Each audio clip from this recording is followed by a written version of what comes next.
Hello friends, welcome to பங்குச்சந்தை YouTube channel. இன்னைக்கு ஒரே நாள்ல இன்ஃபோசிஸோட ஷேர் பிரைஸ் 5% மேல கெயின் ஆயிருக்கு. இதுக்கு என்ன காரணம்? இந்த ஷேரை இந்த நேரத்துல நம்ம பை பண்ணலாமா இல்ல செல் பண்ணலாமா? இத பத்தி அனலிஸ்ட் என்ன சொல்ல வராங்க? இன்ஃபோசிஸோட ஃபண்டமெண்டல் வேல்யூவேஷன் எப்படி இருக்கு? அத பத்தி டீட்டெயிலா நீங்க தெரிஞ்சுக்கணும்னா இந்த வீடியோவை ஸ்கிப் பண்ணாம பாருங்க. ஸ்டாக் மார்க்கெட்ல இருக்கக்கூடிய உங்களோட ஃப்ரெண்ட்ஸ் அண்ட் ரிலேட்டிவ்ஸ்க்குலாம் இந்த வீடியோவை ஷேர் பண்ணி விடுங்க. இப்போ வாங்க நம்ம வீடியோக்குள்ள போகலாம். நான் இதுக்கு முன்னாடி 3 வீடியோ போட்டிருக்கேன். அதுல கோல்டு அண்ட் சில்வர் பத்தியும் பாரத் கோகி கோல்ட் லிமிடெட் ஐபிஓ பத்தியும் இந்த வாரத்துல முக்கியத்துவம் பெறக்கூடிய பங்குகளை பத்தியும் டீட்டெயிலா சொல்லியிருக்கேன். அந்த 3 வீடியோவும் பார்க்காதவங்க பார்த்து செக் பண்ணிக்கோங்க.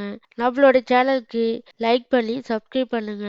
இப்போ வாங்க நம்ம வீடியோக்குள்ள போகலாம். இன்ஃபோசிஸ் நிறுவனம் அவங்களுடைய Q3 ரிசல்ட் நேற்று கொடுத்துருந்தாங்க. இதனால ஏடிஆர்ல நேற்று 10% வரைக்கும் இன்ஃபோசிஸோட ஷேர் பிரைஸ் கெயின் ஆயிருக்கு.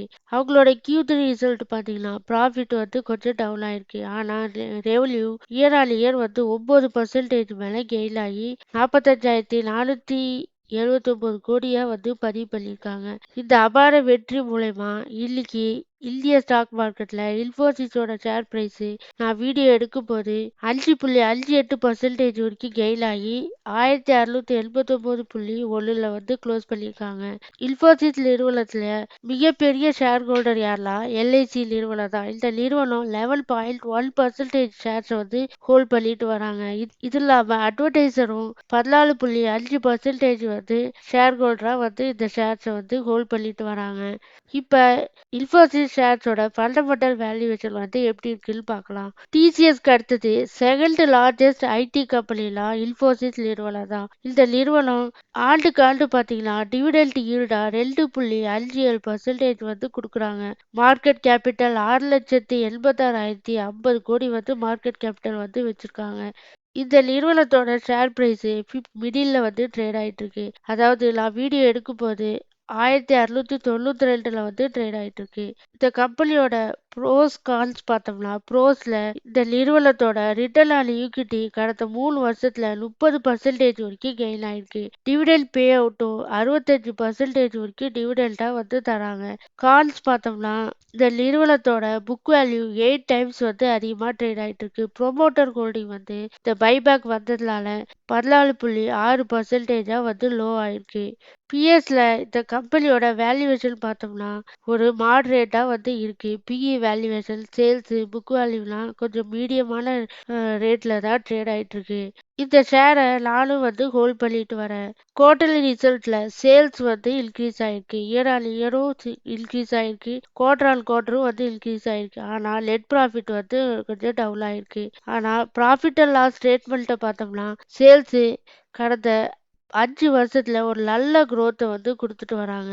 நெட் ப்ராஃபிட்டும் பார்த்தீங்கன்னா ஒரு நல்ல growth காட்டிட்டு வராங்க. இதுல கம்பவுண்ட் சேல்ஸ் growth டிடிஎம்ல 8% வரைக்கும் இன்க்ரீஸ் ஆயிருக்கு. ப்ராஃபிட் growth 4% வரைக்கும் இன்க்ரீஸ் ஆயிருக்கு. கம்பவுண்ட் ஆனுவல் growth ரேட்ல 1 இயர்ல 17% வரைக்கும் டவுன் ஆயிருக்கு. ரிட்டர்ன் ஆன் ஈக்விட்டி தான் லாஸ்ட் இயர்ல 29% வரைக்கும் ரிட்டர்ன் கொடுத்துருக்கு. இதுல ஒரு முக்கியமான மேட்ரு என்னன்னா கேஷ் ஃப்ளோ நம்ம எந்த ஒரு ஸ்டாக் அனலைஸ் பண்ணும்போது கேஷ் ஃப்ளோ பார்க்கணும். அந்த கேஷ் ஃப்ளோல பார்த்து இந்த கம்பெனிக்கு வரக்கூடிய கேஷோட growth year on year increase ஆகணும். அப்படி பார்க்கும்போது இன்ஃபோசிஸோட நிறுவனத்தோட cash flow statement March 2024 compare பண்ணும்போது மார்ச் 2025 10,000 கோடி இன்க்ரீஸ் ஆயிருக்கு.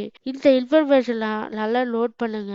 ப்ரொமோட்டர் 14.5% ஷேர்ஸ் ஹோல்ட் பண்ணிட்டு வராங்க. எஃப்ஐ ஹோல்டிங் கொஞ்சம் ஸ்லைட்டா டவுன் ஆயிருக்கு. ஆனா டிஐ ஹோல்டிங் 41.5% வச்சிருக்காங்க. இன்ஃபோசிஸோட ஷேர் பிரைஸ் இன்னும் உயர்வதற்கு வாய்ப்பு இருக்குன்னு பல அனலிஸ்ட் கணிக்கிறாங்க. HSBC நிறுவனம் ஏஐயோட வளர்ச்சி வளர்ந்துட்டு வரதுனால ஐடி கம்பெனிக்கெல்லாம் ஒரு நல்ல டெவலப்மெண்ட் இருக்கு. அதனால இன்ஃபோசிஸ் நிறுவனத்துக்கு அவங்களுடைய டார்கெட் பிரைஸா 1870 வரைக்கும் போகலான்னு அவங்களோட ப்ரிடிக்ஷனை வந்து கொடுத்துருக்காங்க. சிஎல்எஸ்ஏ நிறுவனம் இன்ஃபோசிஸோட ஷேர் பிரைஸ் அவங்களோட ரெவன்யூ அடிப்படையில் பார்த்தீங்கன்னா 2027ல் 6%லேருந்து 6.3% வரைக்கும் கெயின் ஆக வாய்ப்பு இருக்கு. அந்த காரணத்தினால சிஎல்எஸ்ஏ நிறுவனம் இந்த நிறுவனத்துக்கு டார்கெட் பிரைஸா 1779 வரைக்கும் போக வாய்ப்பு இருக்குன்னு அவங்களோட கணிப்பை வந்து வெளியிட்டிருக்காங்க. இது இல்லாம ஜெப்ரீஸ் நிறுவனமும் இன்ஃபோசிஸ் நிறுவனத்துக்கு டார்கெட் பிரைஸை வந்து இன்க்ரீஸ் பண்ணியிருக்காங்க. இந்த இன்ஃபர்மேஷன்லாம் நீங்களும் நல்லா அனலைஸ் பண்ணிட்டு இன்வெஸ்ட்மெண்ட் பண்றதுக்கு முன்னாடி உங்களுடைய ஃபினான்சியல் அட்வைசரை கன்சல்ட் பண்ணிட்டு இன்வெஸ்ட்மெண்ட் பண்ணுங்க. ஏன்னா நான் ஒரு செபி ரிஜிஸ்டர் அனலைஸ் கிடையாது. இந்த இன்ஃபர்மேஷன்லாம் யூஸ்ஃபுல்லாக இருந்துச்சுன்னா என்னோட சேனலுக்கு லைக் பண்ணி சப்ஸ்கிரைப் பண்ணுங்க. நன்றி, வணக்கம்.